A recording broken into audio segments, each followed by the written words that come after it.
السلام علیکم۔ منڈی باولدین نیوز دیکھنے والوں کو خوش آمدید جی۔ تو ناظرین، چودھری غلام حسین بسال صاحب نے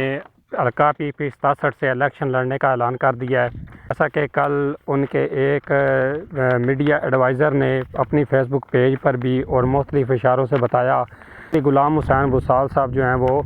حلقہ PP 67 سے اب الیکشن لڑیں گے۔ حلقہ 67 کے اندر چودھری غلام حسین بسال کا ویسے بھی اثر و رسوخ کافی زیادہ ہے۔ اقبال بسال صاحب کی وجہ سے چودھری غلام حسین بسال صاحب اس میں کامیاب ہو سکتے ہیں۔ چودھری غلام بسال صاحب خود بھی کسی تعارف کے محتاج نہیں ہے۔ چودھری غلام حسین بسال حلقہ PP 67 سے الیکشن کا فیصلہ بسال خاندان کے لیے چودھری غلام حسین بسال صاحب کو کھڑا کرنا ایک انتہائی بڑا فیصلہ ہے، جیسا کہ سن 2013 کے اندر اسی سیٹ 66 کی سیٹ سے چودھری اختر عباس بسال صاحب جو کہ بسال خاندان سے تعلق رکھتے ہیں، انہوں نے کامیابی حاصل کی۔ اس کے بعد سن 2018 کے اندر ساجد احمد خاں بھٹی جو کہ آزاد امیدوار کھڑے ہوئے تھے، انہوں نے کامیابی حاصل کی تھی۔ بے شک اس میں کوئی شک نہیں ہے کہ اس وقت بھی بسال خاندان کی جو سپورٹ ہے وہ ساجد احمد خاں بھٹی صاحب کے ساتھ تھی، لیکن اس دفعہ جو ہے ساجد احمد خاں بھٹی صاحب اپنی سیٹ کے اوپر PP 67 کی سیٹ کے اوپر مضبوط امیدوار بھی سمجھے جا رہے ہیں، کیونکہ وہ سابقہ چیئرمین پبلک اکاؤنٹ کمیٹی بھی رہ چکے ہیں۔ خاں بھٹی صاحب وہ پرنسپل سیکرٹری ٹو وزیر اعلیٰ تعینات تھے، تو جس کی وجہ سے منڈی باولدین کے اندر کافی کام جو ہے وہ محمد خاں بھٹی صاحب نے اور ساجد احمد خاں بھٹی صاحب نے مل کے کیا۔ ساجد احمد خاں بھٹی صاحب نے اپنے حلقے میں کافی کام کیا۔ ساجد احمد خاں بھٹی صاحب نے تو اور اپنے چھوٹے بڑے شہروں کے اندر کافی کام کیا ہے، تو لہٰذا ان کے ووٹ بینک کو بھی جو ہے نا ٹھکرایا نہیں جا سکتا۔ لیکن ان کے مقابلے میں چودھری ناصر اقبال بسال صاحب، چودھری غلام حسین بسال صاحب کا جو ووٹ بینک ہے اس کو بھی نہیں آپ ٹھکرا سکتے، کیونکہ چودھری ناصر اقبال بسال صاحب کا حلقہ N86 کے اندر زیادہ اثر و رسوخ ہے، کیونکہ ان کے کافی چاہنے والے جو حلقہ N86 کے اندر موجود ہیں۔ اکثر اوقات آپ دیکھتے رہتے ہیں کہ چودھری ناصر اقبال صاحب کے ساتھ لوگوں کی کتنی محبت پائی جاتی ہے۔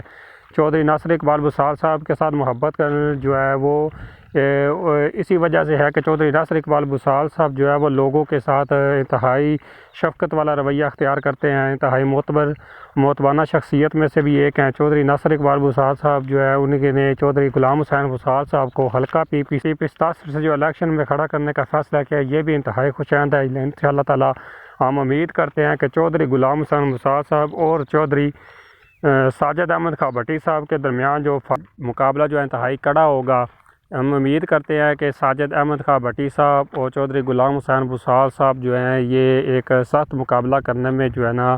انتہائی کوشش کریں گے، کیونکہ جو ساجد احمد خاں بھٹی صاحب تو اس وقت اپنے جو چچا ہیں سابق پرنسپل سیکرٹری ٹو وزیر اعلیٰ چودھری پرویز الہی صاحب، جو ان کے جو ہے اوپر جو کافی کیسز ہیں وہ اس وقت جیل کے اندر بھی ہیں، تو لیکن اس کے باوجود جو ہے چودھری ساجد احمد خاں بھٹی صاحب جو ہے وہ ایک ٹف ٹائم دینے کے لیے جو ہے بالکل تیار ہیں، کیونکہ پنجاب کے اندر اس وقت کیئر ٹیکر حکومت جو ہے نگران سیٹ اپ جو ہے وہ آ چکا ہے، تو 30 اپریل کی جو ڈیٹ ہے وہ بھی آ چکی ہے، تو بہت قریب ہے کہ چودھری ناصر اقبال بسال جو ہیں وہ ایک چودھری غلام صاحب بسال صاحب کو MP کا ٹکٹ لے کے دینے میں کامیاب ہو جائیں گے، اور کافی حد تک کامیاب نظر آ بھی رہے ہیں۔ تو اسی طرح ساجد احمد خاں بھٹی صاحب جو ہیں وہ بھی ٹکٹ لینے میں کامیاب ہو جائیں گے، کیونکہ وہ چودھری پرویز الہی کی طرف سے کاف لیگ کا حصہ تھے، لیکن ابھی جو ہے وہ PTI کے اندر ضم ہو گئے ہیں، تو PTI کے اندر ضم ہونے کی وجہ سے چودھری ان کو بھی PTI کی طرف سے ٹکٹ مل جائے گا، تو PTI کی طرف سے بھی ایک نئی شخصیت ساجد احمد خاں بھٹی صاحب کے روپ میں، اور پاکستان مسلم لیگ نون کا جو گارڈ ہے چودھری ناصر اقبال بسال صاحب کی شکل کے اندر چودھری حلقہ N86 کے اندر،